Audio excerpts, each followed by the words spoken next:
Welcome to the channel. Here, we dive deep into powerful books and break down their ideas in a calm, thoughtful way. In today's episode, we explore Thinking Fast and Slow, a fascinating look into how our minds really work, from quick instincts to slow, deliberate thinking, and the hidden biases that shape our decisions. If you enjoy clear, thought-provoking breakdowns like this, make sure to subscribe and stay with us for more. What if I told you that a prisoner's chance at freedom Oh, this is a good one. relies almost entirely on how long it's been since the judge had a sandwich? I mean, you'd probably say that's absurd. Completely absurd. We build our entire society around this assumption that we are rational, right? Yeah, logical creatures making decisions based on evidence. Exactly. But today, we are tearing down that illusion. We really are. Welcome to the Deep Dive. I'm your host, and our mission today is to act as your shortcut to the hidden and sometimes terrifying architecture of your own mind. And I'm the resident expert here to help unpack it all. We're drawing from Daniel Kahneman's masterwork, Thinking Fast and Slow. And look, you've probably heard the terms System 1 and System 2 thrown around, in management meetings or airport paperback. Oh, definitely. They're everywhere now. But today, we aren't just skimming those basic definitions. We are looking at the biological realities beneath them. Because the architecture Kahneman mapped out is actually deeply unsettling when you really look at it. Unsettling is the perfect word. I mean, we like to think of human judgment as this high-resolution X-ray machine. Broken or not broken. Guilty or innocent. A good investment or a bad one? Right. But the reality is that the machine is constantly malfunctioning. It's heavily influenced by things as trivial as the font you're reading. Or literally the temperature of the room you're sitting in. Exactly. And Kahneman's goal wasn't just to write a dense academic paper that gathered dust on a shelf somewhere. No, he had this brilliantly subversive goal, which I love. He wanted to enrich water cooler gossip. Which sounds so trivial at first, right? Gossip. Yeah, but the underlying philosophy is actually profound. Think about it. Why do we gossip about our coworkers or our family members? Because it is infinitely easier. And frankly, a lot more fun. Yeah, a lot more fun to point out the predictable mistakes of other people than to interrogate our own flaws. Exactly.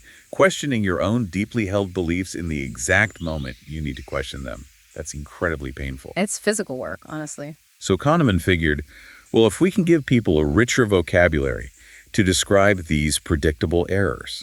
Like a doctor having a precise vocabulary to diagnose a disease. Right. If we have that, we can start seeing them coming.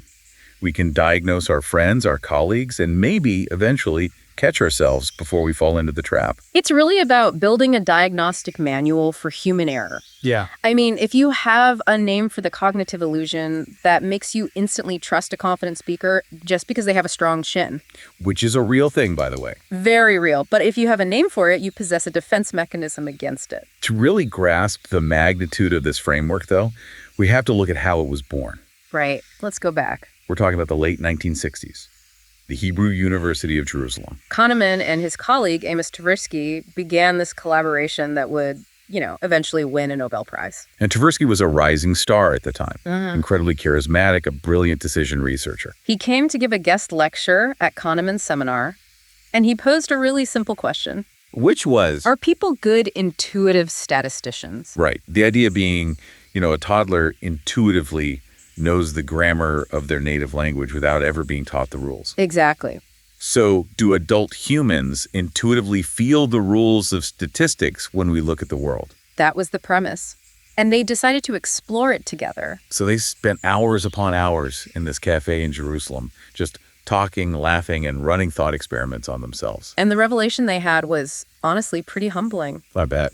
They realized that even they, two highly trained academics who literally taught statistics for a living, Right. had absolutely terrible statistical intuitions. That's amazing. They found themselves trusting research based on completely inadequate sample sizes. They were falling for the exact same cognitive traps as any layperson. So they were diagnosing their own blind spots. And that is so crucial. It is. They realized that if these two world-class statisticians shared the exact same intuitive errors, those errors were probably universal to the human species. They weren't hunting for the correct mathematical answers. They were hunting for the intuitive answer. The answer that immediately jumps to the front of your mind, shouting, "I'm right," even when the math proves it is completely wrong. Right. And that search led to the identification of the two distinct operating systems in the brain. The two fictitious characters that are living in your head right now, evaluating every single word we say on this deep dive. System 1 and System 2. Now, anyone who follows psychology knows the basic cast of characters here. But let's look at what is actually happening under the hood. Let's start with System 1. Okay, so System 1 is fast. It is automatic. It is completely effortless, and it is highly emotional. And it operates entirely outside of your conscious control, right? Entirely. Let's do an example. If I flash a picture on a screen of a woman with wide eyes, dark hair, and her teeth bared in a snarl, Okay, yeah. you don't just register the visual data, you instantly know she is angry. You literally sense the future. You know she is about to yell, probably in a harsh voice. Exactly. You don't choose to process that information. It happens to you as passively as breathing. It's a pure reflex. You cannot prevent System 1 from doing its job. You really can't. Now, contrast that with System 2. Okay. System 2 is the slow, effortful, deliberate, and logical entity in your mind. So if I ask you, the listener, right now, to multiply 17 by 24 in your head, Oh, you feel it immediately. you feel a distinct physical and mental shift. You have to retrieve the rules of multiplication you learned in 3rd grade. You have to hold intermediate numbers in your working memory. Your muscles will literally tense up. Your blood pressure will elevate. If we were tracking your eyes right now, we would see your pupils dilate. It is literal physical labor. Yes. So why the split? If System 2 is the smart, logical one, why do we have this hyper-reactive emotional System 1 constantly jumping the gun? It comes down to evolutionary legacy. System 1 contains all the innate skills we share with other mammals. Right. It's constantly scanning the environment, orienting your attention toward a sudden loud noise, recognizing patterns. Identifying a predator silhouette in the brush. Exactly. Its primary job is keeping you alive in a dangerous world. And to do that, it must be instantaneous. Makes sense. And System 2. System 2 is the conscious being you refer to when you say I. It's the voice in your head. It follows rules, compares attributes, makes deliberate choices. And crucially, System 2 has the power to override the impulses of System 1. It does. But there's a massive catch. It is incredibly lazy. Profoundly lazy. System 2 operates entirely by the law of least effort. It prefers to stay in this comfortable, low-energy standby mode. It's perfectly content to just accept the continuous stream of impressions, feelings, and suggestions generated by System 1. It just assumes everything is fine. So let's unpack this. Is it fair to say System 1 is like the autopilot on a commercial airliner? That's a great analogy. Right, so it handles all the routine flying, adjusting to crosswinds, keeping the wings level, making thousands of micro adjustments per second. And System 2 is the human pilot in the cockpit. Who is basically asleep at the yoke, or maybe doing a crossword puzzle, just waiting for a warning alarm to go off. System 2 is perfectly happy to let the autopilot fly the plane until something weird happens. But that reliance creates some terrifying blind spots for us, like the invisible gorilla experiment. Oh, yes! Christopher Chabris and Daniel Simons. It remains one of the most vital demonstrations of cognitive limits ever designed. I rewatched the video recently, and it still blows my mind. For those listening who haven't seen it, viewers are shown a short video of two teams passing basketballs. Right, one team wears white shirts, the other wears black shirts. And the viewers are given a very demanding System 2 task. Count the exact number of passes made by the white team and completely ignore the black team. It requires your absolute undivided concentration. Halfway through the video, a woman in a full head-to-toe gorilla suit walks right into the middle of the basketball court. She stops, thumps her chest, and casually walks off screen. She is in the frame for 9 full seconds. And about half of the people watching the video completely fail to see her. Half. They miss a gorilla. The mechanics of that blindness are what we need to focus on. The counting task completely monopolizes the limited processing capacity of System 2. So intense, deliberate focus makes the human brain effectively blind to stimuli that would normally command immediate attention. Exactly. When the viewers who missed the gorilla are shown the video a second time, but without the counting task, they are utterly shocked. They accuse the researchers of switching the tape. They really do. It demonstrates two uncomfortable truths. We can be completely blind to the obvious, and we are fundamentally blind to our own blindness. Because the autopilot, System 1, didn't flag the gorilla as a threat. And the human pilot, System 2, was completely maxed out counting basketballs. You see this conflict in the Stroop effect, too. Right. The color word test. Yeah. If you print the word FT on the far right side of a piece of paper and ask someone to say where the word is located, they stutter. Or if you print the word upper in lowercase letters and ask for the case of the font. System 1 reads the word instantly. You literally cannot stop yourself from reading it. But System 2 has to violently hit the brakes and say, ignore the meaning of the word. Focus only on the physical ink on the page. You can feel the friction in your brain. That friction is the defining feature of System 2. It requires directed attention and it controls self-regulation. Overcoming the impulses of System 1 requires literal work. It is the exact same mental mechanism you use when you are driving on an icy road and your car starts to skid. Right. System 1 screams, slam on the brakes.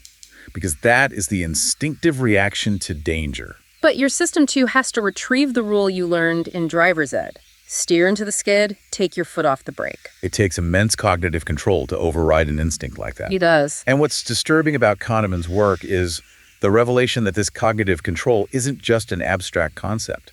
Mental effort isn't just a metaphor we use when we feel tired. No, it is a harsh biological reality. Which brings us to the physical toll of thinking.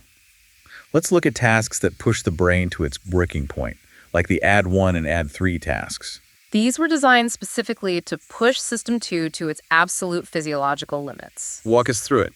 In the add 1 task, you hear a string of 4 digits at a steady pace of 1 per second. Let's say 5, 2, 9, 4.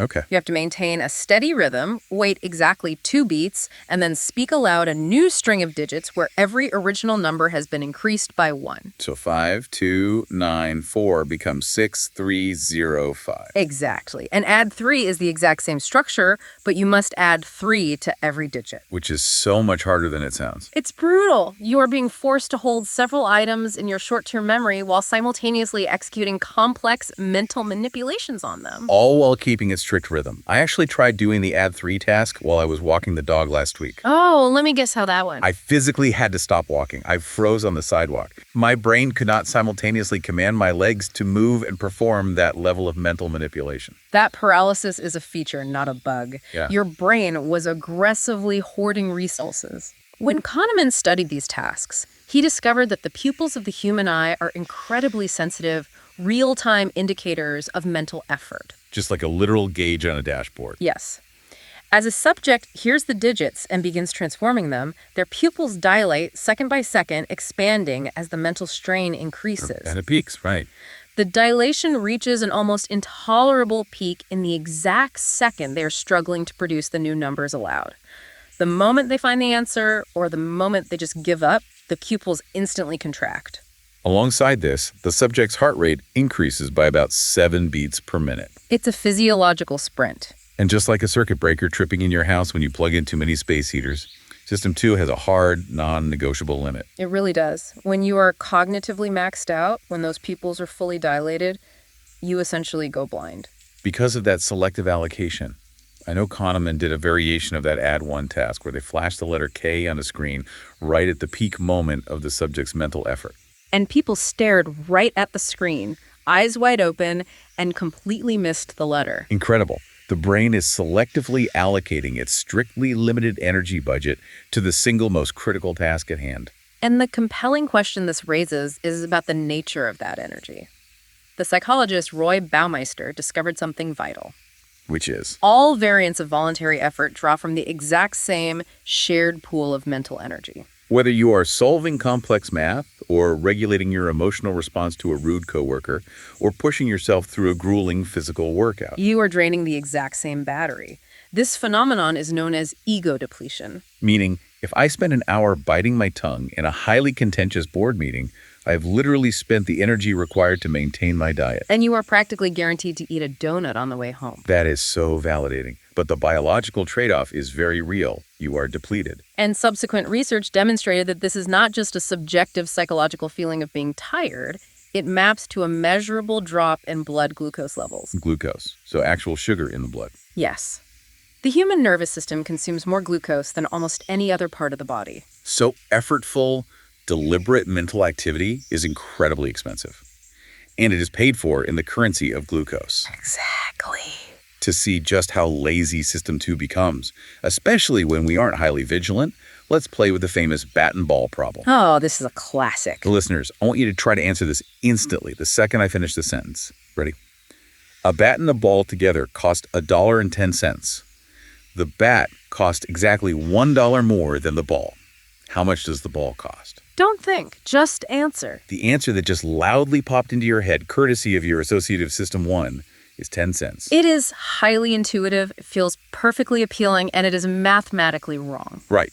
If the ball costs 10 cents and the bat costs $1 more than the ball, the bat costs $1.10. Add them together, and the total is $1.20. The correct answer, of course, is that the ball costs 5 cents and the bat costs $1.05. Yet, over 50% of students at elite institutions like Harvard, MIT, and Princeton gave the wrong intuitive answer of 10 cents. 50% at Ivy League schools. And at less selective universities, the failure rate was over 80%. These are people perfectly capable of doing basic subtraction. Exactly.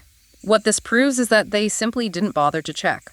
Their System 2 endorsed the intuitive answer handed to it by System 1 without spending the minuscule amount of glucose required to verify it. They adhered strictly to the law of least effort. Yes. Now, failing a trick math question in a psychology lab is one thing. Right. The chilling part is when you map this biological laziness onto the real world, where the consequences of ego depletion affect human lives and human freedom. Which brings us to the deeply unsettling study of 8 parole judges in Israel. And I want to be incredibly clear here for the listener. We are looking impartially at the data exactly as it was published in the study. Right. We are not making a commentary on the justice system, left-wing or right-wing politics, or the morality of these specific judges.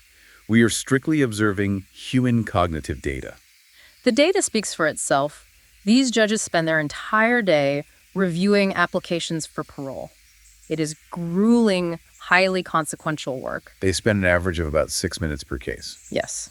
And the default, safe decision, the one that requires the least mental agonizing and carries the lowest societal risk for the judge, is to deny parole and keep the prisoner incarcerated. So researchers tracked the approval rates of these judges and mapped them against the exact times the judges took their food breaks. And the graph is terrifying. Walk us through the graph. The percentage of approved parole spikes to about 65% immediately after a meal, first thing in the morning and right after lunch. So the judges are fueled, their glucose is high. Right. Then, steadily, relentlessly, over the next 2 hours as they evaluate case after case, the approval rate drops. Right before the next food break, when the judges are at their most exhausted and depleted, the approval rate plunges to nearly zero. Near zero. The implication is stark. As the judges experience ego depletion, they literally lack the biological cognitive energy to thoroughly evaluate complex cases. So unable to engage System 2, they fall back on the low-effort, default position of System 1, which is just to deny the request. A human being's actual freedom is dictated by the blood sugar levels of the person looking at their file. It's wild. It echoes Walter Mischel's famous marshmallow test with 4-year-olds. Oh, the marshmallow test is foundational here. Yeah, they sit a kid at a table with one marshmallow and say, I'm going to leave the room for 15 minutes. If you don't eat this marshmallow while I'm gone, I'll give you 2 when I come back. And watching the videos of those kids struggling is fascinating. The ones who could exert the cognitive control to wait, who could force their System 2 to override the screaming desire of their System 1. They ended up having substantially higher intelligence scores, vastly better attention control, and lower rates of substance abuse as adults. Decades later, the ability to intentionally engage System 2 to pay the glucose cost required to override System 1 is one of the most significant predictors of life outcomes we have ever discovered. This really is. Okay, so if our brains are massive energy hogs running on glucose, and we suffer from this ego depletion, Yeah. is our inherent laziness actually just a brilliantly efficient biological adaptation? Is the brain just a smartphone constantly trying to enter low power mode to save the battery? From an evolutionary standpoint, yes, absolutely. The law of least effort is hardwired into us for survival. Right. Wasting precious glucose on unnecessary deep thinking while out on the savannah could mean you lack the physical energy to run from a predator an hour later. So System 2 is designed by nature to power down whenever possible. But the modern trade-off is severe. Because our logical pilot is so eager to go to sleep, it leaves System 1 firmly in charge of interpreting our daily reality. And System 1 is alarmingly impressionable. Impressionable doesn't even begin to cover it.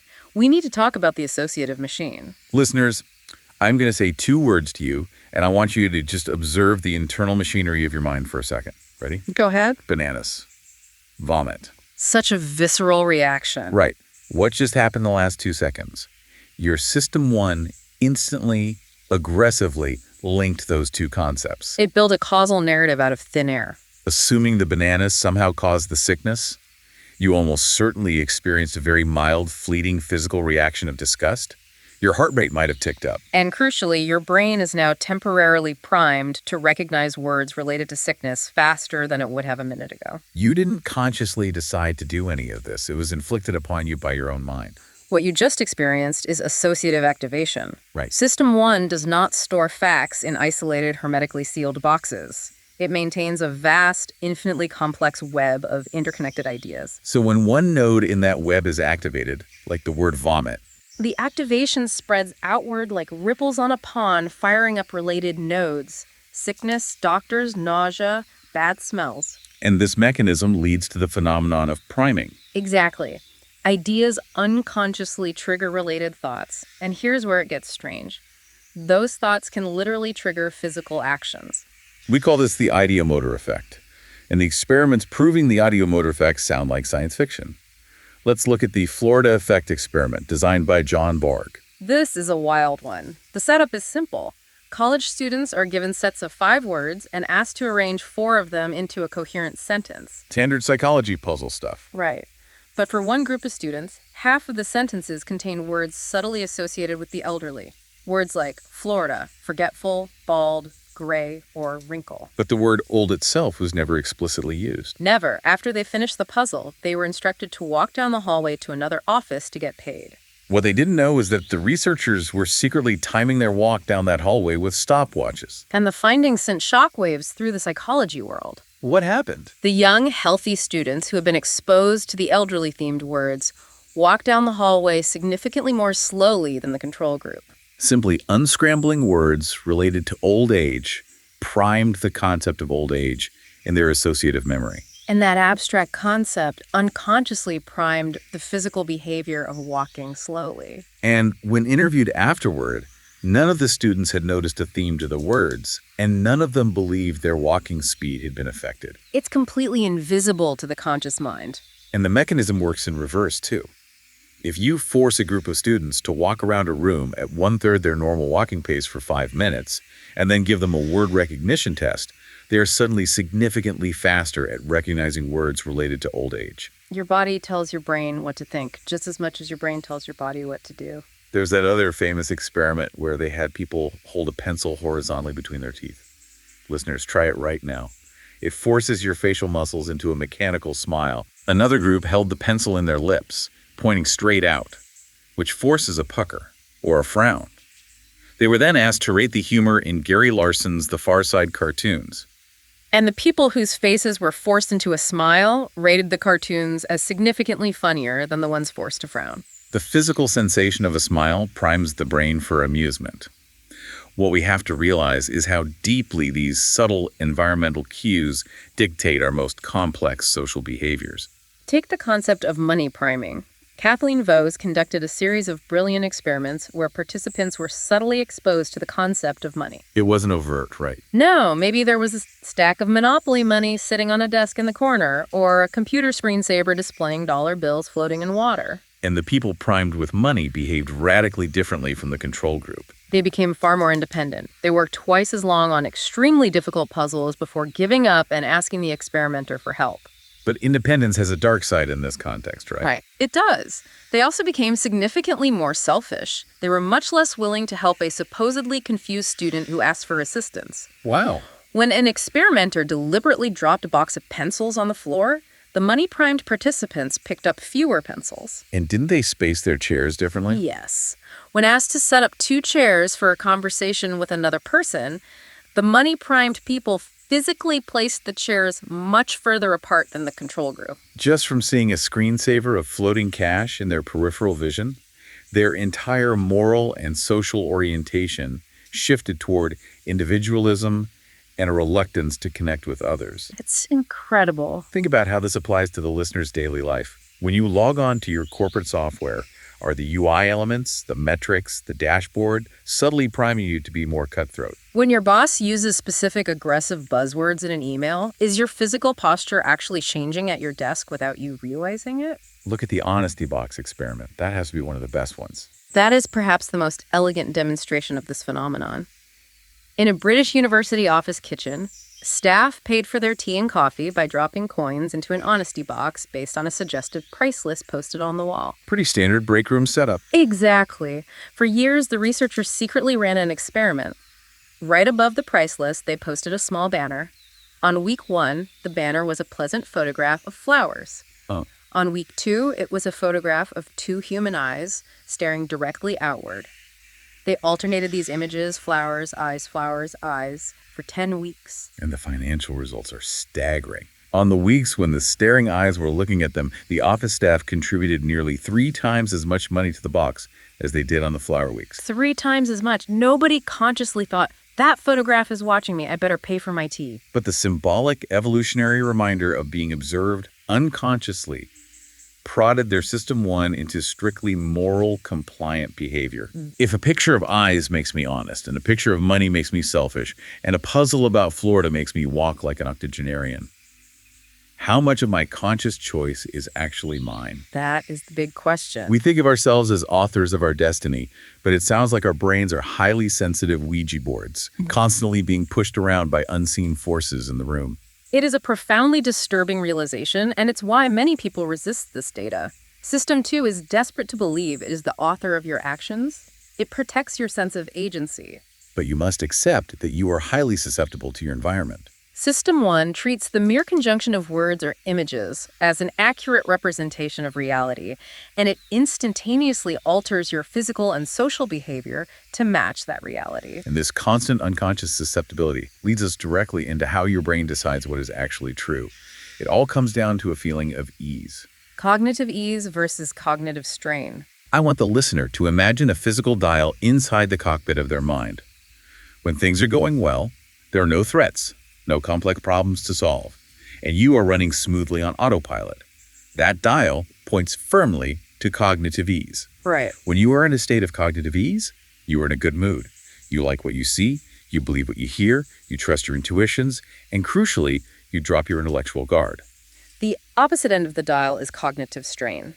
This indicates an active problem. It requires the mobilization of System 2. When you experience cognitive strain, you become vigilant, suspicious, and generally less comfortable. You invest more effort, but you also make far fewer errors. The fundamental architectural flaw in our brain is this. The causes of cognitive ease are completely interchangeable. Exactly. If a statement is repeated often, if it is printed in a highly legible font, if you are simply in a good mood, or if a concept is primed in your memory, the processing of that information is fluent and frictionless. And System 1 interprets that feeling of frictionless processing as a direct signal that the information is true. The brain literally struggles to distinguish between this feels familiar and this is a factual truth. Let's look at the David Stenbill illusion. Okay. David Stenbill is a completely fabricated name. If I show you that name on a list today, and then 3 days from now I give you a new list of names and ask you to pick out the minor celebrities, there is an incredibly high probability you will pick David Stenbill. Why? Because when your eyes scan that name the second time, your brain processes the letters slightly faster than the novel names. That processing fluency creates a microburst of cognitive ease, which translates into a feeling of pastness. Your System 1 thinks, wow, that name slid into my brain really easily. I must know it from somewhere. He must be famous. It is an illusion of memory, born entirely from processing fluency, and this creates terrifying illusions of truth. It does. If you repeatedly expose people to a completely arbitrary phrase, such as the body temperature of a chicken is 144 degrees, they will eventually start to rate that statement as true. Even though it's totally made up. The sheer familiarity of the phrase removes cognitive strain. And if there is no strain, System 2 doesn't wake up to fact-check it. It gets down to the literal typography. Researchers tested this by printing 2 false statements. Adolf Hitler was born in 1892, and Adolf Hitler was born in 1887. The historical truth is he was born in 1889. Right. But they printed the 1892 statement in a bold, crisp, highly legible font. They printed the 1887 statement in a pale, slightly blurry, hard-to-read font. And people were significantly more likely to rate the bold statement as historically true. The clear font reduces the physical strain on your eyes, creating cognitive ease, which your brain misinterprets as factual accuracy. It's the same reason rhyming aphorisms are believed more than non-rhyming ones. Like the phrase, woes unite foes. Yes, that is universally judged by participants as more profound and insightful than woes unite enemies. Because the rhyme provides a satisfying, frictionless cognitive resolution. This reliance on ease extends to incredibly profound cognitive tasks. Take the remote association test, or the RAT. Oh, I like this one. In this test, participants are given 3 seemingly unrelated words and asked to find the common link. For example, cottage, Swiss, and cake. Right, and the associative link there is Cheese. Cottage cheese, Swiss cheese, cheesecake. exactly the mechanism. Now, a team of German researchers wanted to test the sheer speed of System 1's intuition. Okay. They showed people triads of words that either had a valid solution or were just random assortments with no possible link. They flashed the words on the screen and asked people to guess within just 2 seconds whether the triad had a solution before they even had time to figure out what the solution was. Amazingly, people were able to guess accurately at a rate far better than chance. That's wild. How? System 1 evaluates the associative coherence of the words and generates a faint physical signal of cognitive ease long before System 2 can actually do the work of finding the answer. But here is the craziest part. Your mood completely dictates your ability to do this. It really does. If researchers put people in a happy mood before the test, maybe by having them recall a joyful memory or watching a funny video, their intuitive accuracy absolutely skyrocketed. But if they put them in a bad mood, their intuition was obliterated. Their guesses were no better than a coin flip. Sadness brings an inherent cognitive strain. It shuts down the intuitive, playful System 1 and forces the analytical, suspicious System 2 to take the wheel. This vulnerability to context explains why cognitive illusions work so seamlessly. Take the famous Moses illusion. Let's do it. If I ask you, how many animals of each kind did Moses take into the ark? The vast majority of people will quickly answer 2. They completely fail to notice the glaring historical error that it was Noah, not Moses, who built the ark. Why does the brain miss it? Because the name Moses fits the biblical context of the sentence perfectly. It shares deep associative coherence with the concept of the... It creates zero cognitive strain. If, however, I asked, how many animals did George W. Bush take into the ark? Your brain would spot the error instantaneously because the modern political name creates massive associative friction and wakes up System 2. And we're using that example entirely impartially, of course, just to show how an out-of-context name triggers the brain's alarm bells. Absolutely. But think about the implications here. If rhyming, bold fonts, repetition, and keeping people in a good mood make arbitrary statements seem true, are marketers, algorithms, and politicians just endlessly hacking our System 1? Without question. If a message is kept simple, if it is memorable, and if it comes from a source with an easy-to-pronounce name... Wait, pronounceability matters. Yes, pronounceability strongly increases perceived truth. It will be processed with cognitive ease and readily believed by a large portion of the population. Because System 1 loves a smooth, frictionless narrative, it will happily ignore glaring gaps in logic, missing evidence, and deep contradictions just to keep the story going. And this exposes the most dangerous trait of System 1. It is a machine explicitly designed for jumping to conclusions. System 1 brutally suppresses doubt and ambiguity. Doubt requires holding 2 incompatible ideas in your mind at the exact same time. Which requires mental effort, which costs glucose. System 1 doesn't want to pay that toll. Think of a visual sequence.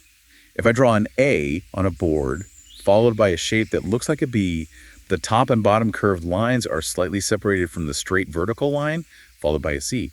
Your brain effortlessly reads it as A, B, C. But if I draw a 12, followed by that exact same ambiguous broken B shape, followed by a 14, your brain reads it as 12, 13, 14. Your visual cortex resolves the ambiguity based entirely on the context of the surrounding characters. And the critical factor is that it does this without ever notifying your conscious mind. You are completely unaware that an alternative interpretation even existed. System 1 does not keep track of the alternatives it rejects. It just constructs the best, most coherent story out of the immediately available information and presents it to you as absolute reality. Which brings us to the most important acronym in Kahneman's entire book, and the one concept I hope every listener memorizes today. WYSIOD. What you see is all there is. WYSIOD is the fundamental operating principle of System 1. It builds the best possible story using only the information that has been currently activated in your memory. It completely systematically ignores the fact that critical contradictory information might be missing. It does not measure the quality of the evidence, and it does not measure the quantity of the evidence. It only measures the coherence of the story it manages to weave. If the story is internally consistent, you will feel a profound sense of confidence in it, even if it is based on almost no data. WYSIOD perfectly explains the halo effect.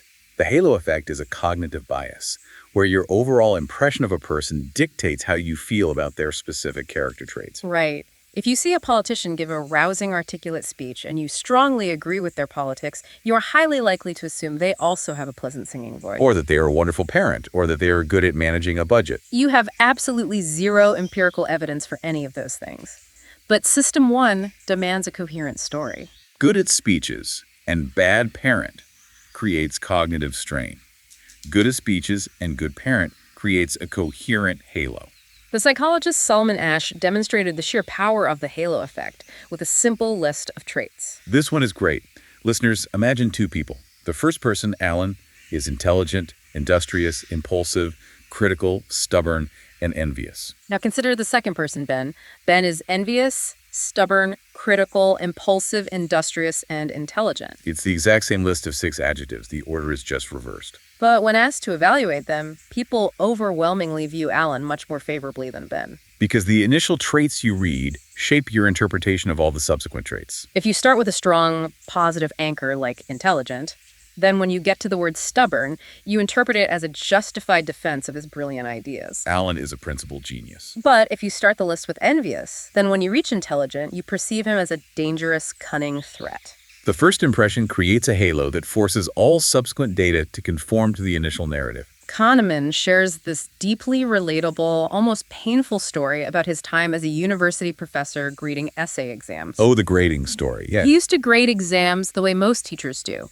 He would take a student's booklet, read their first essay, grade it, and then immediately turn the page and read their second essay. Over time, he realized that if a student wrote a brilliant, articulate first essay, he was unknowingly giving them the benefit of the doubt on a mediocre or vague second essay. The first essay created a halo of competence. So, recognizing his own bias, he changed his procedure.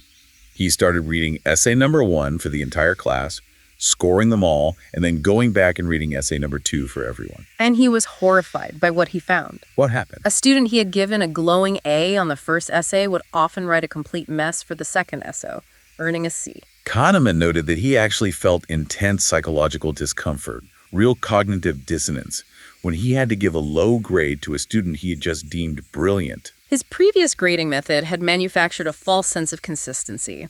It created a coherent story about each student that made his sister too lazy and happy, but it was statistically inaccurate. That is WYSIOD in action. We just want the story to make sense, regardless of the truth. There's a stunning legal study that shows how terrifyingly effective this is. The thrifty drugstore case. Let's break that down. Researchers gave mock jurors a background story about a union representative who was arrested for trespassing in a drugstore after the manager told him he couldn't speak to employees on the floor. Standard labor dispute stuff. Then they split the jurors into 3 groups. Group A only heard the arguments from the lawyer representing the union. Group B only heard the arguments from the lawyer representing the drugstore. In Group C. Group C heard the full arguments from both sides. The crucial detail is that everyone in Group A and Group B knew the setup. They were explicitly told they were only hearing one side of the dispute. But the presentation of strictly one-sided evidence had a massive overriding effect on their judgments. And the most disturbing finding of this study was this.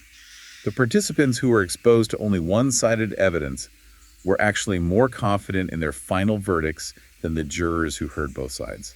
Because their internal story was perfectly coherent, there were no messy contradictions or competing narratives to create cognitive strain. WYSIOD means we are basically watching a complex movie through a tiny keyhole in a door. But our brain seamlessly paints the rest of the wall and fully convinces us we are looking at a widescreen TV. That is the exact illusion. And the deeper question is, what happens when you are looking through that keyhole, operating on almost zero information, and someone asks you a highly complex, difficult question about what is happening? System 1 doesn't throw its hands up and admit defeat. It doesn't say, I don't know, it pulls a brilliant psychological bait and switch. Which brings us to the mechanics of substitution. Wait, before we dive into this, let's define the core mechanism here for the listener. Kahneman talks constantly about heuristics. We definitely need to clarify that term so we're all on the same page. A heuristic is essentially a mental shortcut, right? A rule of thumb the brain uses to solve a problem quickly. That's a perfect definition. A heuristic is a practical, albeit imperfect, method of problem solving. When faced with a complex target question that requires intense System 2 computation, System 1 quickly searches for a related, easier heuristic question. It answers the easy question and passes that answer off as the solution to the hard question. And it does this using two specific functions, the mental shotgun and intensity matching.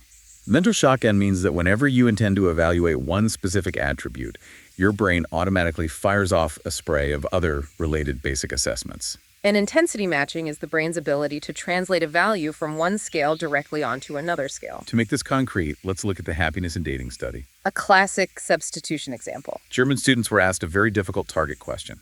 How happy are you these days? Now, assessing your overall life satisfaction is computationally heavy.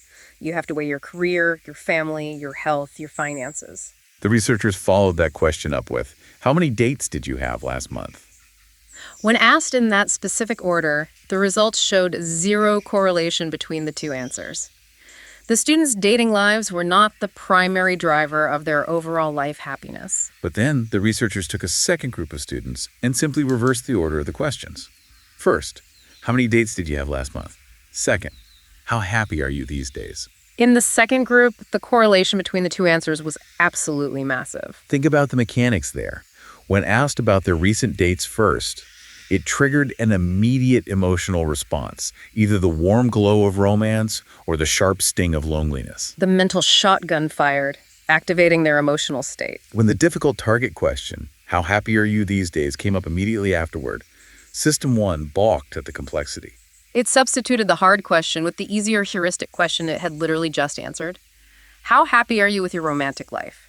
System 2, being lazy, endorsed the substitution without ever noticing the switch. It's incredible. And this substitution happens visually, too.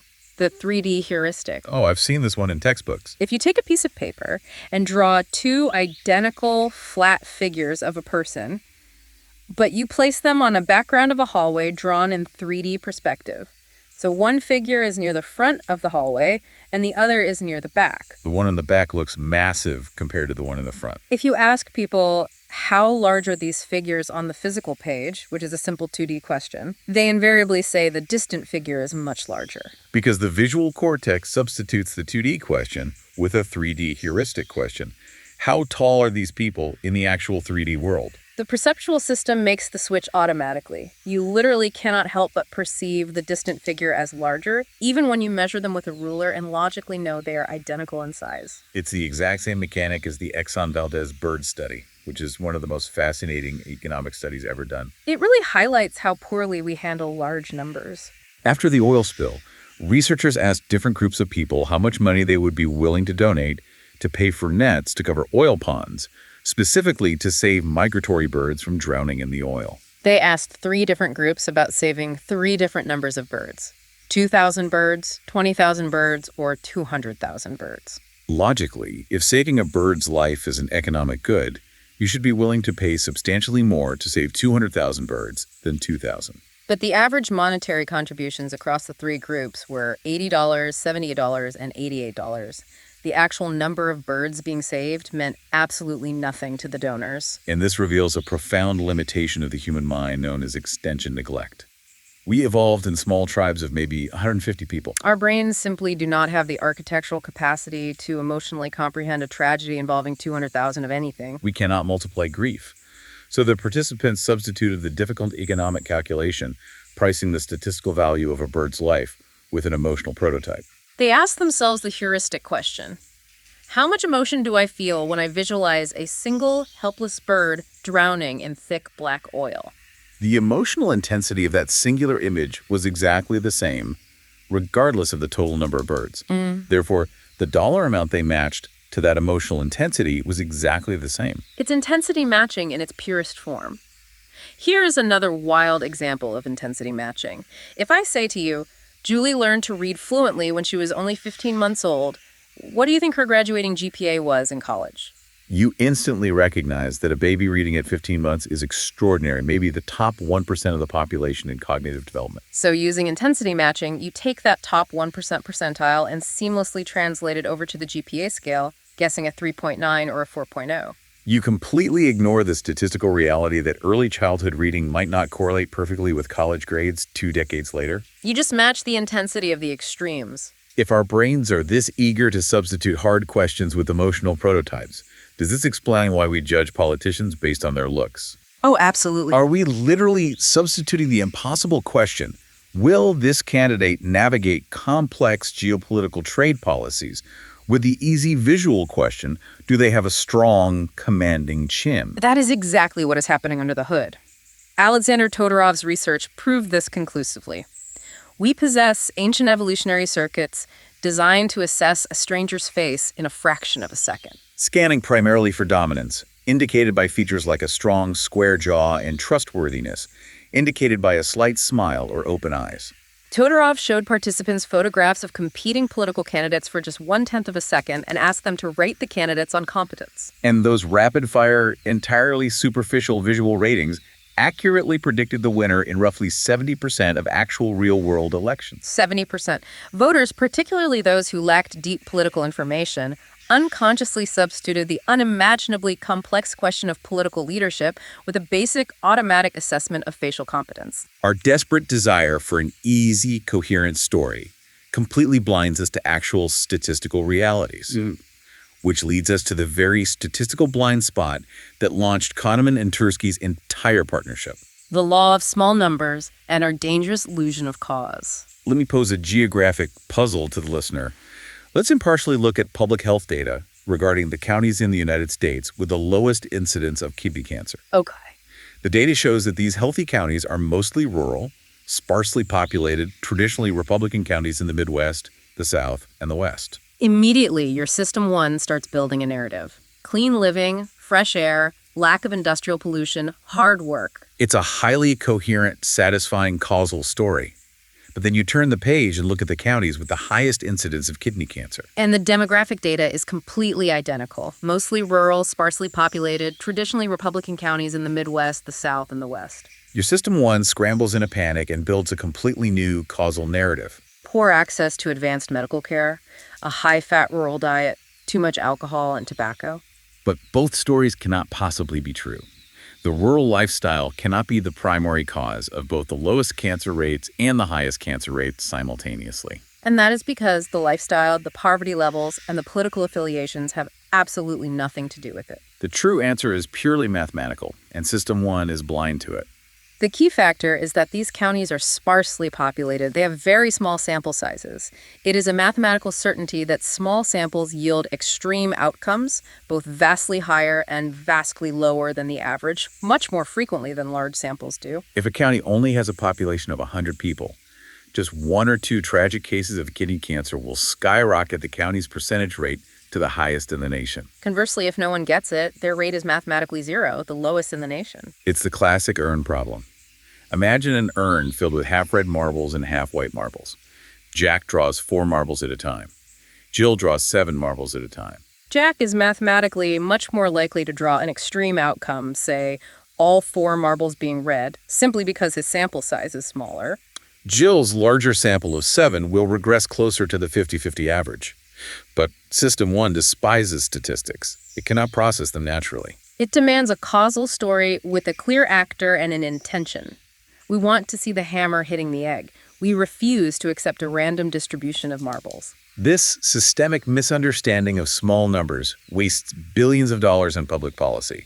Let's look at the Gates Foundation. Right, a few years ago, they analyzed the most successful educational institutions in Pennsylvania. They noticed a disproportionate number of the top-performing schools were small schools. System 1 immediately generated a causal story. Small schools provide superior education because they offer more personal attention, better teacher-student ratios, and tighter communities. Driven by that narrative, The foundation invested massively in programs to break up large schools into smaller units. But if they had just looked at the bottom of the list, the worst performing schools, they would have found that they were also overwhelmingly small schools. Small schools aren't inherently better or worse. They are just more mathematically variable because they contain a smaller sample size of test-taking students. We constantly, obsessively mistake randomness for causal patterns. Think of the hot hand fallacy in basketball. Oh, this one always makes people mad. Fans, coaches, and players universally believe that a player who sinks 3 or 4 shots in a row has a hot hand. They believe the player is in a state of flow and is temporarily much more likely to score on their next shot than their average percentage would suggest. But Amos Tversky and Tom Gilovich analyzed thousands upon thousands of professional basketball shots. And what did they find? They found that the hot hand absolutely does not exist. The sequence of successes and misses perfectly mirrors a random coin flip. The streaks are just natural statistical clusters that occur in any random sequence. Try telling a basketball fan that. The human brain violently refuses to accept it. We see a player hit 4 3-pointers, and we scream, "He's in the zone! Give him the ball!" We project intention, skill, and cause onto what is purely statistical chance. And it happens in the global financial markets every single day. In Nassim Taleb's book, The Black Swan, he points out a brilliant example regarding the day Saddam Hussein was captured. Bloomberg News flashed a morning headline, "U.S. Treasuries rise. Hussein capture may not curb terrorism." Half an hour later, bond prices fell. The exact same news outlet issued a new headline, "U.S. Treasuries fall. Hussein capture boosts allure of risky assets." They use the exact same causal event to confidently explain completely opposite market movements within 30 minutes. System 1 cannot tolerate a vacuum of meaning. A massive global event happened, the market fluctuated, therefore the event must have caused the fluctuation. The brain forces a coherent story over the noise. But let me push back on this for a second, because we're being very hard on System 1. You mentioned earlier we evolved to spot lions in the grass. Isn't our desperate need to see patterns, even if they turn out to be statistically random, a crucial survival feature, not a bug? If I'm walking in the jungle and I hear rustling in the grass 3 times, I shouldn't sit down and wait for a statistically significant sample size of 100 rustles to calculate the probability of a lion. I should run. You are entirely correct in that context. In our ancestral evolutionary environment, jumping to causal conclusions rapidly kept us alive. Right. The cost of a false positive, running away from the wind, was minimal. The cost of a false negative, ignoring a real lion because the sample size was too small, was death. It is a brilliant survival mechanism for a hunter-gatherer. But in the modern industrialized world, where we are navigating complex financial data, massive public health policies, and millions of interacting variables, this ancient survival mechanism leads to catastrophic analytical errors. And our inherent vulnerability to arbitrary numbers brings us to our final and perhaps most insidious cognitive trap. The invisible tethers on our judgment. Listeners, the angering effect occurs whenever you are forced to consider a specific number before you have to estimate an unknown quantity. Your final estimate will stay bizarrely, magnetically close to that initial number, even if you logically know the initial number is completely, overtly random. Kahneman and Tversky proved this with a brilliant, almost cruel experiment. They rigged a carnival wheel of fortune to only ever land on 2 numbers, 10 or 65. They brought groups of university students into a room, spun the wheel in front of them, and then asked them 2 questions. First question, is the percentage of African nations in the UN larger or smaller than the number on the wheel? And second question, what is your best guess of the exact percentage? Now, every single student in that room watched the wheel spin. They all knew it was a random carnival game. It offered absolutely zero informational value regarding global geopolitics. But the anchoring effect is undeniable. The students who saw the wheel land on 10 guessed, on average, that African nations made up 25% of the UN. And the students who saw the wheel land on 65 guessed an average of 45%. A completely random, meaningless number acted as an invisible anchor, dragging their intellectual estimates wildly off course. That is terrifying. How is that physically happening in the brain? How does a spinning wheel rewrite our knowledge? Kahneman points out that there are actually 2 distinct mechanisms at play here, one generated by each system. The first is an effortful System 2 process called anchoring as adjustment. Explain that one. Imagine I ask you what year George Washington became the first U.S. president. You probably don't know the exact year off the top of your head, but you know the Declaration of Independence was 1776. So your System 2 uses 1776 as an anchor. Right. You start there and mentally adjust forward, looking for reasons to stop. You think, well, the Revolutionary War took a few years, then they had to draft the Constitution, so maybe a decade later. You adjust away from the anchor until you reach the murky edge of your uncertainty, and then you stop. But the flaw is that you usually stop adjusting far too early, because adjustment requires intense mental effort. System 2 gets lazy, runs out of glucose, and just drops you at the nearest vaguely plausible number to the anchor. That's the System 2 failure. What about System 1? The second mechanism is a System 1 process, anchoring as priming. The anchor acts as an intense suggestion that forces your associative memory to unconsciously retrieve evidence that is compatible with the anchor. If I ask you, is the average annual temperature in Germany higher or lower than 68 degrees? The mere presence of the number 68 primes warm summer words in your brain. Sun, beach, swimming. If I ask if it's higher or lower than 40 degrees, it primes winter words: frost, snow, coats. System 1 automatically tries to construct a coherent world where the anchor is the true number, and that constructed world influences your final guess. And this isn't just a parlor trick for college students. It happens to highly trained experts where real money is on the line. Oh yes, the real estate study is a perfect example. Researchers took professional real estate agents to a house that was actually on the market. Half the agents were given a brochure with a listing price that was drastically inflated. The other half were given a listing price that was drastically lower than market value. The agents toured the house, evaluated the neighborhood, and gave their professional estimate of a fair buying price. The arbitrary listing price anchored their estimates by a massive 41%. The agents given the high anchor gave vastly higher appraisals than the agents given the low anchor. And the most amusing part is that when interviewed later, the professionals aggressively denied being influenced by the listing price. They claimed they based their numbers purely on their expertise. We are fundamentally blind to the priming happening in our own minds. But perhaps the most disturbing real-world example of anchoring involves the German judiciary. Yes. Researchers took highly experienced trial judges and had them read a detailed case file about a woman caught shoplifting. Then, the judges were asked to roll a pair of loaded dice that were secretly weighted to always land on either a 3 or a 9. After the roll, the judges were asked if they would sentence the woman to a prison term greater or lesser than the number on the dice, and finally, to state their exact sentence in months. Let me guess. The dice ruled the sentence. The judges who rolled a 9 handed down an average sentence of 8 months.